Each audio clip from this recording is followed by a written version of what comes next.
ಏನು ಶಾಕ್ ಆಯಿತು ಅಂತಂದರೆ ಅವ್ರ ಅನೌನ್ಸ್ಮೆಂಟ್ ಆದಮೇಲೆ ನಾವು ಪ್ರಯಾಣ ಮಾಡಿದವಾಗ 100% ಜಾಸ್ತಿ ಆಗ್ತಿತ್ತು ಕೆಲವು ಸೆಕ್ಟ್ರಲ್ಲಿ.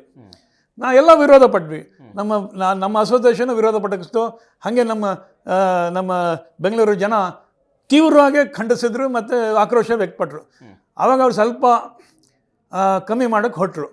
ಅದು 71% ಅಂತ ಹೇಳ್ತಿದ್ದಾರೆ.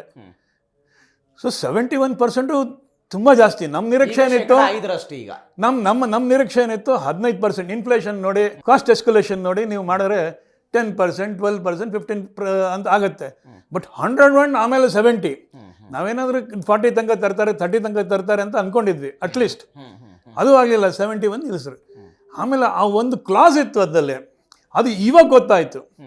ಮೊನ್ನೆ ಅದರಲ್ಲಿ ಆಟೋಮೆಟಿಕ್ ಕ್ಲಾಸ್ ಅಂದರೆ ಫೇರ್ ಫಿಕ್ಸೇಷನ್ ಕಮಿಟಿ ಪ್ರತಿ ವರ್ಷ 5% ಹಂಗೆ ನೀವು ದರ ಜಾಸ್ತಿ ಮಾಡಬಹುದು ಅಂತ ಆ ಕ್ಲಾಸ್. ಅದು ಗೊತ್ತೇ ಇರಲಿಲ್ಲ.